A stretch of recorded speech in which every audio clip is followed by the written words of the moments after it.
In the winter of 1985, a large American black bear was wandering through a forest in Georgia when it saw something strange lying out on the forest floor. Interested, the bear wandered over and began pawing at it and slashing at it, until finally the bear ripped this thing open, and immediately this strange, flowery smell filled the air. Less than 10 minutes later, that bear would experience something that literally no other living thing on Earth has ever experienced. And that is just the beginning of one of the strangest stories that's about to take the world by storm, because a major motion picture has been made about this bear that's going to be released in February of 2023. But before we get into this totally bizarre story, if you're a fan of the strange, dark, and mysterious delivered in story format, then you've come to the right place, because that's all we do, and we upload once a week. So, if that's of interest to you, please offer to make the like button a ham and cheese sandwich, but don't unwrap the cheese slices. Also, please subscribe to our channel and turn on all notifications so you don't miss any of our weekly uploads. Okay, let's get into today's story. In early December of 1985, in the Chattahoochee National Forest in northern Georgia, a hunter was very carefully making his way through the trees trying to track a deer. Now, this hunter had been tracking this deer for over a mile, but it had been a while since he had seen any signs of it being anywhere nearby.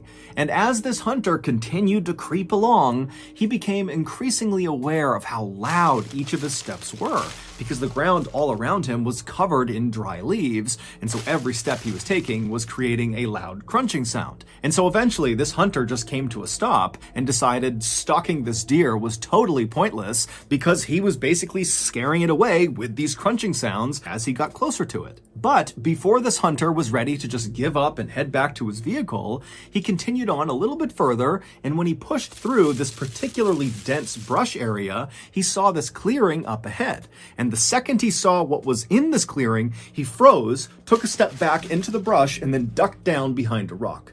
Because in that clearing, he saw an animal, and it wasn't a deer. It was a huge American black bear. Now, generally speaking, American black bears are not aggressive towards humans. However, if, for example, you were to accidentally sneak up on a black bear, like this hunter had done, and you suddenly startled it by just showing your presence, the bear might react by pouncing on you and ripping you to bits. And so this hunter, with his back pressed up against the rock and his rifle gripped tightly across his chest, he's thinking about that and wondering what he's going to do to get out of this situation.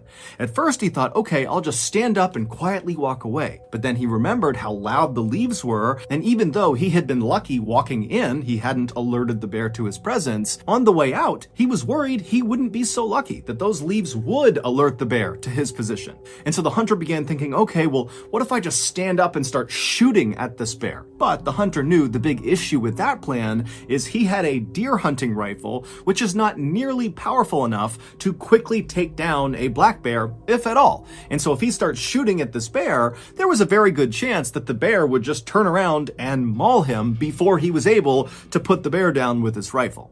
And so as this hunter is going through these scenarios behind the rock, he realizes something. He hasn't heard this bear at all. Now, bears in general are very loud animals. Just their regular breathing is so guttural and noisy that you can hear it a pretty good distance away. And the hunter's thinking to himself, I can't hear it breathing, and come to think of it, I haven't heard this bear once since I've been near it. And so the hunter very carefully stood up from behind his rock and turned around, and then he kind of peered forward into the brush, looking back into this clearing, and when he spotted the bear again, he realized immediately the bear was dead. The bear was kind of slumped forward, and its body almost looked like a deflated balloon. The hunter was so relieved, he almost started laughing. And so he stepped out from behind his rock, and he made his way through the brush into the clearing to get a better look at this bear. And when the hunter was right over the top of this bear looking down at it, something immediately struck him as very odd. This bear was far too young to have died of natural causes. However, after this hunter kind of poked and prodded the bear and lifted it up on either side to try to look underneath it, he couldn't see any visible injuries. It was like this bear had just randomly dropped dead. But the hunter didn't spend much time thinking about what happened to this bear.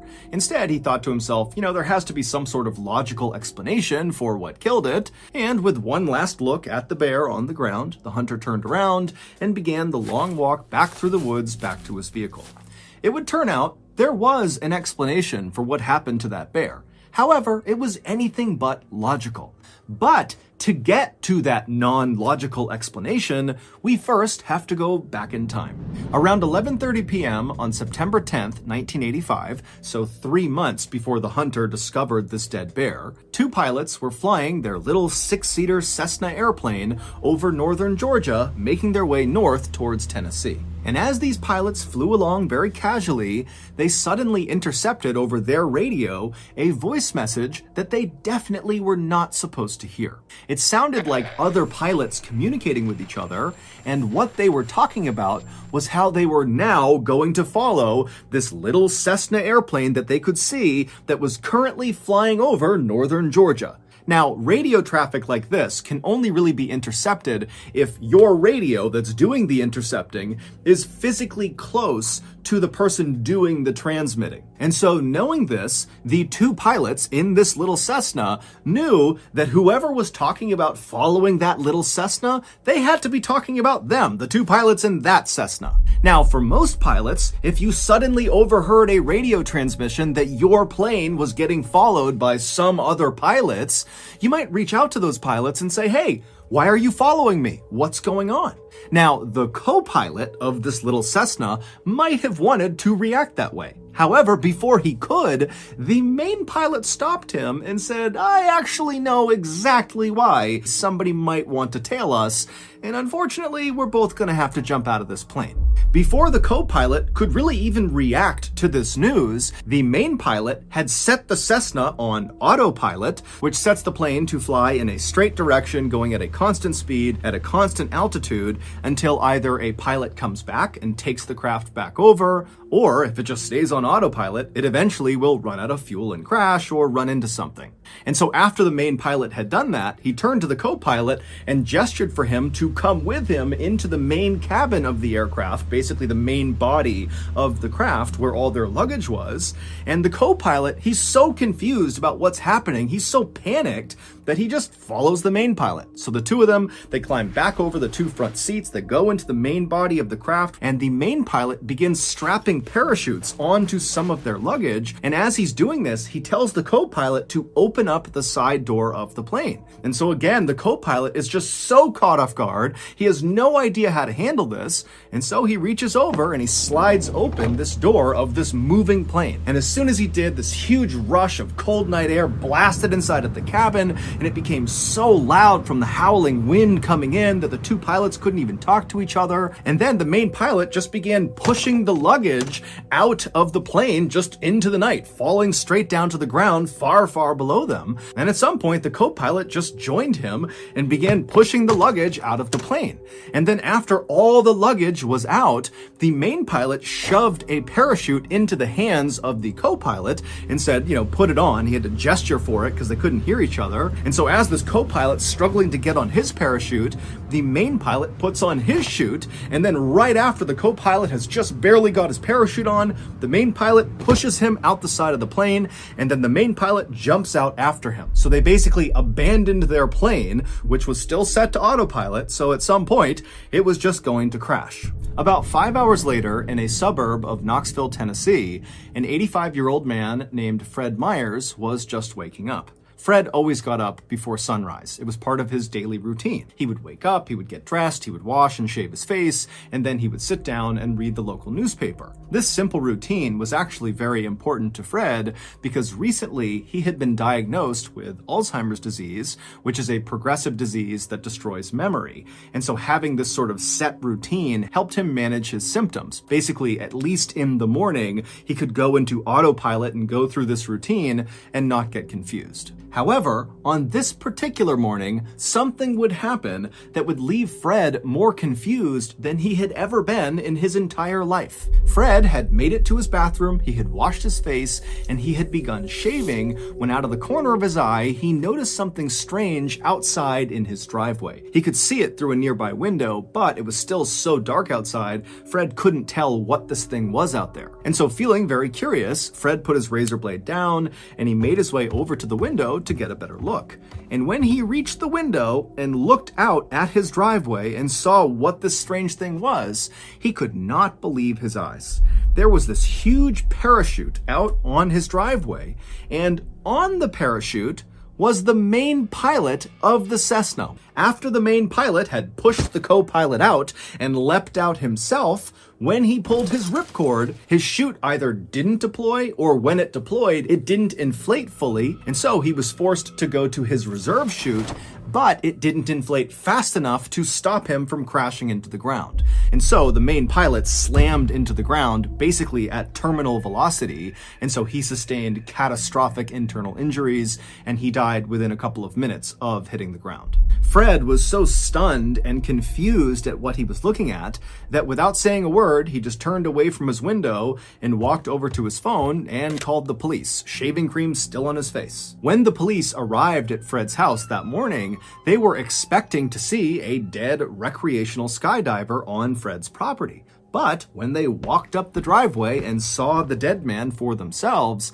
they knew right away this was not some recreational skydiver. He actually looked more like a soldier. He was wearing a bulletproof vest over some camouflage fatigues, and he had night vision goggles strapped to his head. But the dead man's shoe choice made the police think this guy could not possibly have been military, because on this guy's feet were not military-style combat boots like you would expect with the rest of his getup.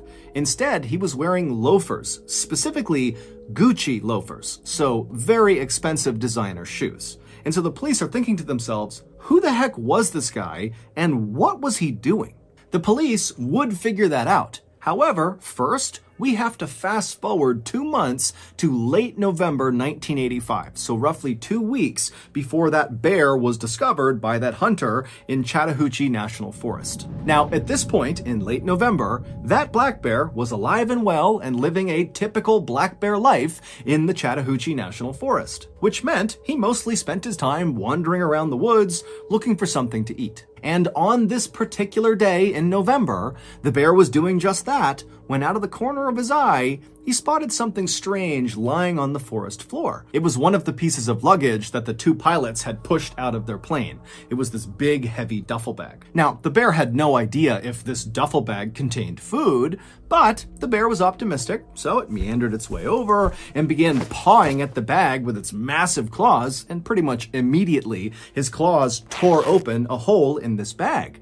And suddenly, the air all around this bear was filled with this glorious, flowery smell, so the bear put its nose directly into this rip in the bag and began sniffing and licking the contents of this bag. And apparently, the bear just loved it because it ate whatever was inside of the bag. All of it. And when he was done, the bear felt so good, he was so full of energy that he just started sprinting in a straight direction. And after running at top speed about 100 yards, every major system inside of this bear shut down all at once and he died on the spot, collapsing in that clearing. And then, about 2 weeks later, that hunter walked into the Chattahoochee National Forest and discovered this dead bear. And then, within 24 hours, the hunter was back home and he told one of his friends about discovering this dead bear. And when he told his friend about seeing this bear, he also kind of casually mentioned that he had seen a duffel bag in the forest not far from this dead bear. Now, to understand what this friend did next, you need some context. By this point in time, the police had actually figured out a lot about that dead man on Fred Myers' driveway, the main pilot of the Cessna. They knew he was a 40-year-old man named Andrew Thornton who had served in the U.S. Army as a paratrooper, but after getting out of the service, he had kind of gone astray in his life and become a big-time smuggler of illegal goods. The police had also figured out by this point that Andrew, along with a co-pilot, had been the people flying that Cessna that eventually was found crashed into a mountainside in North Carolina. The co-pilot had survived the jump out of the Cessna, and so the police tracked him down, and they very quickly realized this co-pilot was really just a victim of Andrew. Andrew had told this guy they were just going to fly to the Bahamas for a vacation. And so when that plan completely evaporated, and suddenly Andrew is barking orders at this guy to open up the plane and push the luggage out and jump out, the co-pilot said he just totally panicked and just started doing whatever Andrew wanted. And so this guy was just totally terrified, and really all he could offer police was just to confirm that, yup, Andrew was the main pilot, and yes, we really did push his luggage out of the side of the plane over some forest in northern Georgia. The police believed the co-pilot and did not charge him with any crime.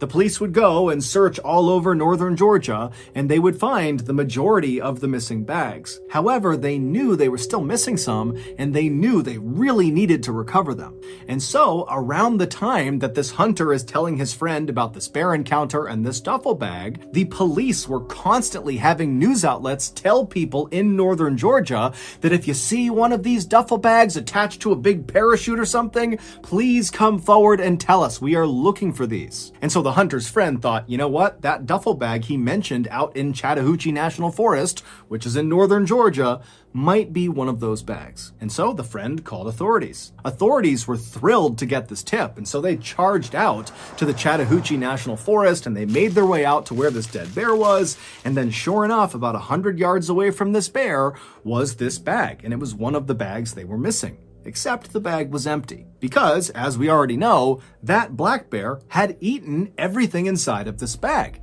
And as you might have guessed, that bag, along with every other bag that had been cast out of the Cessna that night, was full of cocaine. Because Andrew was a drug smuggler. And on the night he and his co-pilot leapt from the Cessna, he was trying to smuggle 900 pounds of cocaine from South America into the United States. That transmission that Andrew and the co-pilot suddenly overheard on their radio as they were cruising along in their Cessna was the sound of federal agents within the U.S. Customs and Border Protection Agency who had been tipped off about Andrew's big drug run, and so they really had sent 2 planes to go follow him and potentially intercept him. And so the authorities standing in the Chattahoochee National Forest looking down at this empty duffel bag had no idea where the cocaine went that was supposed to be inside of it. But on a hunch, they decided to bring the body of the dead black bear back with them and perform an autopsy on it. And sure enough, during this autopsy, the medical examiner would open up the bear's stomach, and the examiner would say the stomach was, quote, packed to the brim with cocaine, thus ending the mystery of how this bear died. It died from a massive, massive cocaine overdose. But the bear story did not end there. Normally, after an animal is autopsied, they are cremated. But for some reason, this medical examiner decided not to do that, and instead, he had the bear taxidermied, and then he gifted this taxidermied bear to the Chattahoochee River National Recreation Area.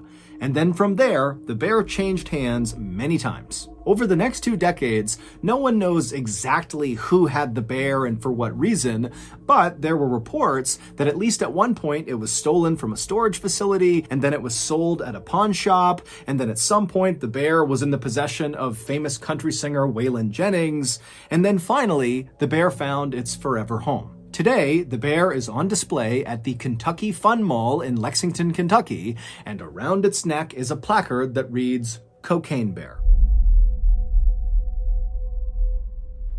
So that's going to do it. If you got something out of today's episode and you haven't done this already, please offer to make the like button a ham and cheese sandwich, but don't unwrap the cheese slices. Also, please subscribe to our channel and turn on all notifications so you don't miss any of our weekly uploads. We have a podcast called the Mr. Ballen Podcast that puts out brand new exclusive stories on Monday mornings, and on Thursday mornings, we put up the remastered audio of our best YouTube videos. Again, the podcast is just called the Mr. Ballen Podcast, and it is available exclusively on Amazon Music. Consider donating to our charity. It's called the Mr. Ballen Foundation, and it provides support to victims of violent crime as well as their families. Monthly donors to the Mr. Ballen Foundation Honor Them Society will receive free gifts and exclusive invites to special live events. Go to mrballen.foundation and click on Get Involved to join the Honor Them Society today. We have 2 additional YouTube channels. One is called Mr. Ballen Shorts, the other is called Mr. Ballen en Espanol.